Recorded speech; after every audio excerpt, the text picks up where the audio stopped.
मास spectrometer से possible था कि हम किसी भी एलिमेंट के एक एटम का मास कैलकुलेट कर सकते हैं। यही नहीं, मास स्पेक्ट्रोमीटर के द्वारा हम मॉलिक्यूल का भी मास निकाल सकते हैं। और जब ये लेटेस्ट टेक्नोलॉजी सामने आ गई, मास स्पेक्ट्रोमीटर डिवाइस सामने आ गया, तो अब एग्जैक्ट ग्राम में एटॉमिक मास निकालना पॉसिबल हो पाया। तो जैसे स्पेक्ट्रोमीटर के द्वारा जो मास कैलकुलेट किया गया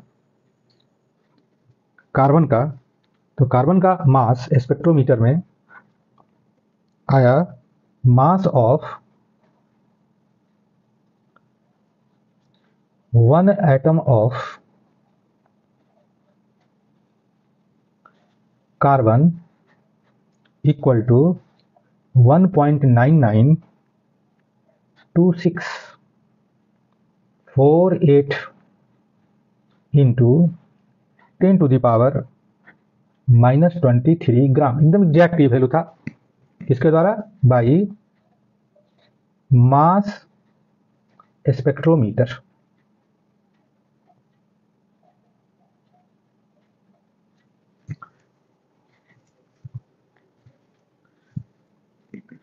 अब हम देखते हैं कि आखिर एवोगाड्रो नंबर कैसे मालूम चला। एवोगाड्रो नंबर कैसे डिटरमिन हुआ, इसके लिए हम कार्बन का एटॉमिक मास लेते हैं। कार्बन, इसका एटॉमिक मास होता है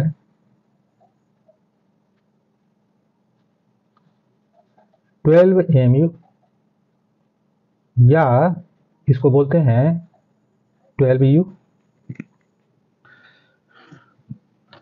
अगर हम 12 mu को लिख दें 12 ग्राम,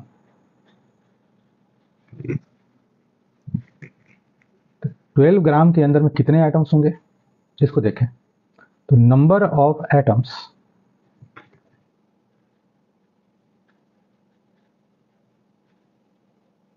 इन 12 gram carbon equal to 12 gram by mass of 1 carbon atom.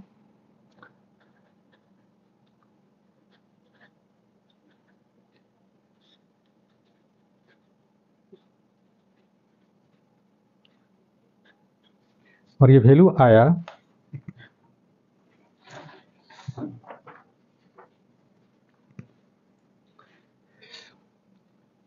6.0221367 into 10⁻23 atoms.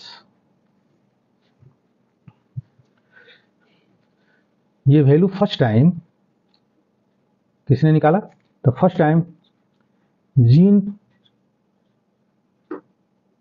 Perrin ने कैलकुलेट किया इसको, और इसका नाम दिया एवोगाड्रो नंबर।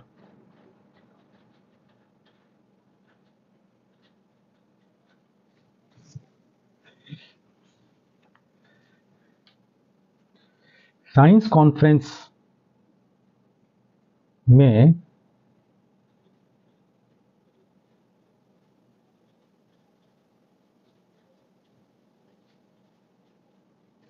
साइंस कॉन्फ्रेंस में जो 26th कॉन्फ्रेंस था, 26th साइंस कॉन्फ्रेंस,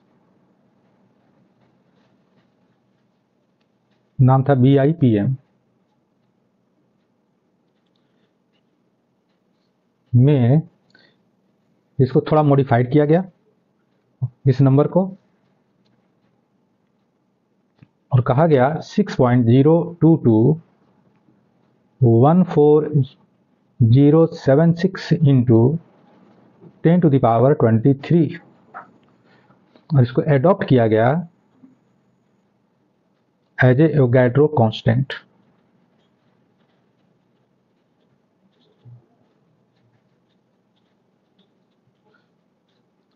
नोटेशन दिया गया,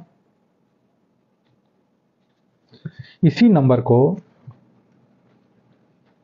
विलहेल्म ओस्टवाल्ड ने कहा था 1 मोल। This number was called 1 mole by Wilhelm Ostwald।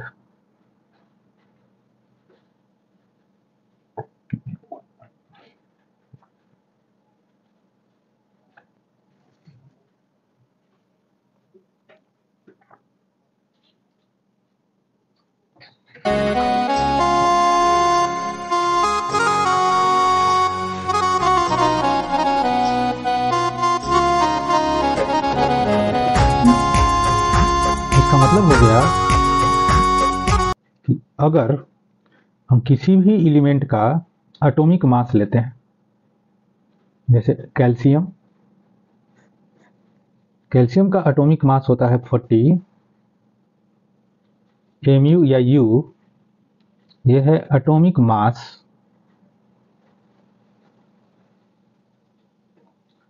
अगर हम ग्राम में इसको लिखते हैं, ये कहा जाता है इसको ग्राम एटॉमिक मास।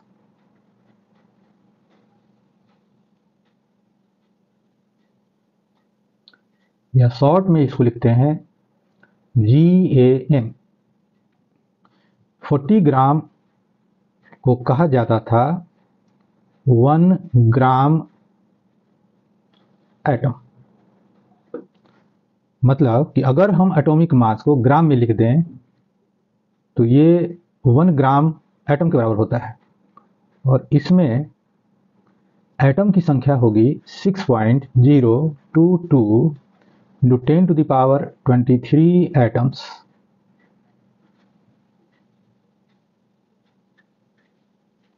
और इस नंबर को कहते हैं 1 मोल। अगर हम मॉलिक्यूल के साथ भी ऐसा करें, H2O मॉलिक्यूलर मास होता है 18 mu या 18 U। ये है मॉलिक्यूलर मास।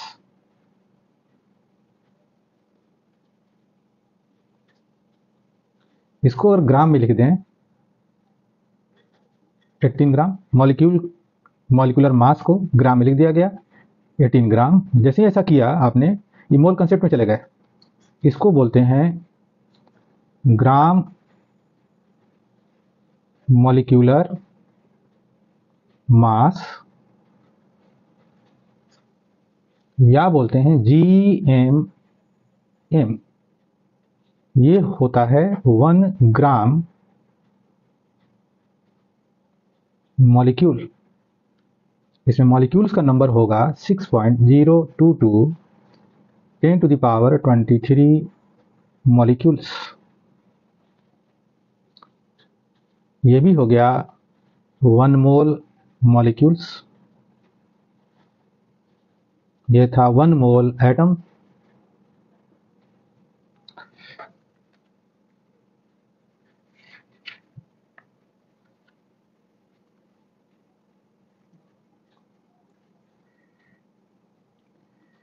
अब हम लोग अगर किसी गैस को लिखें, CO2 कार्बन डाइऑक्साइड, इसका मॉलिक्यूलर मास होता है 44 mu और U।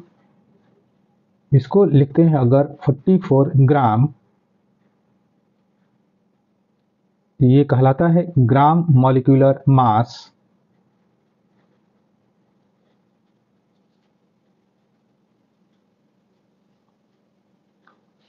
ये था ग्राम, ये था इसका मॉलिक्यूलर मास।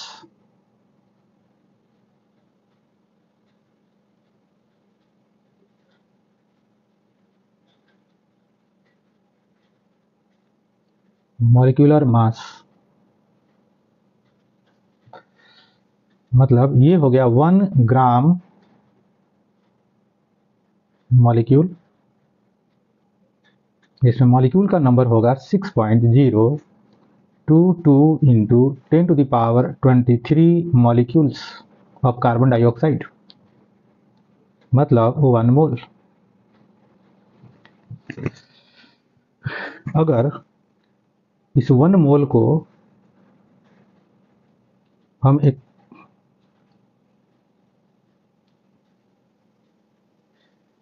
गैस जार में रखते हैं,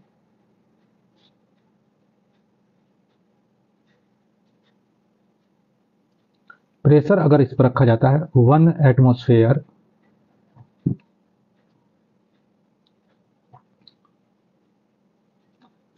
टेम्परेचर रखते हैं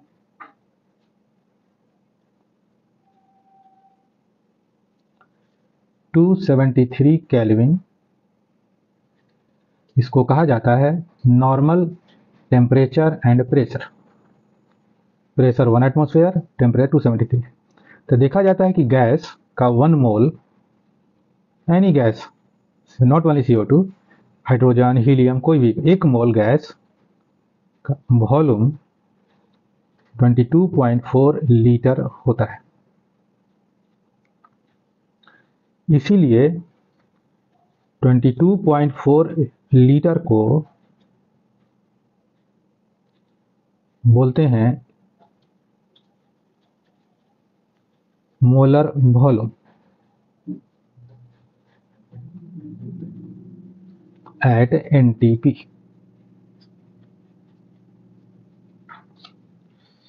मतलब all gases, 1 mole of all gases or vapor at NTP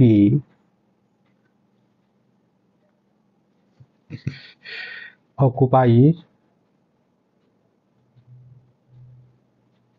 22.4 liter।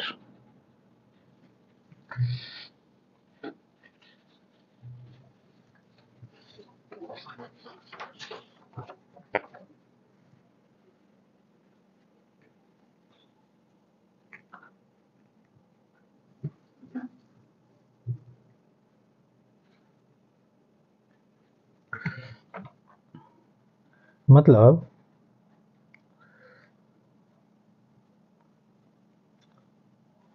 1 gram atom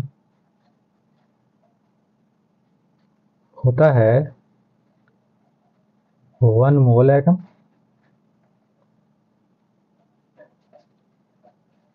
1 gram molecule होता है 1 मोल मॉलिक्यूल।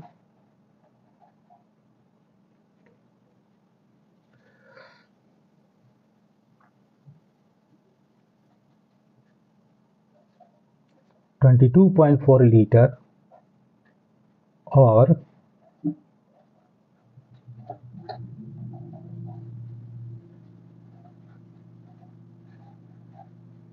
होता है molar volume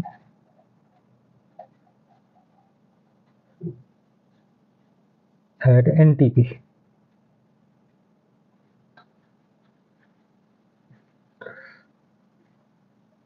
one mole atom में एटम का नंबर होता है 6.022 10 to the power 23 atoms, 10 to the power 23 molecules।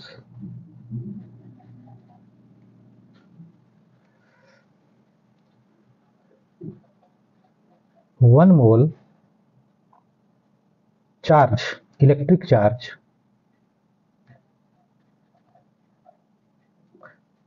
Charge on electron, 1 mole electronic charge, मतलब charge on 6.022 10 to the power 23 electrons 96500 coulomb होता है, जिसको 1 फैराडे बोलते हैं। कोई भी चार्ज, पॉजिटिव या नेगेटिव कोई भी चार्ज होगा तो 1 मोल इलेक्ट्रॉनिक चार्ज भी इतना ही होगा, 96500 कूलम्ब, जिसको 1 फैराडे कहा जाता है।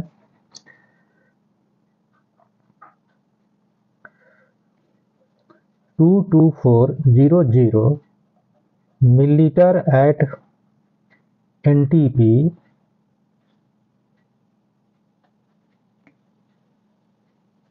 6.022 into 10 to the power 23 molecules होते हैं ऑफ गैस। तो अगर 1 मिलीलीटर एट NTP देखें तो कितने मॉलिक्यूल्स होंगे? 6.022 23 डिवाइडेड बाई 22400, ये होता है equal to 2.69 into 10 to the power 19 molecules. इस नंबर को बोलते हैं लॉस्कमीट नंबर।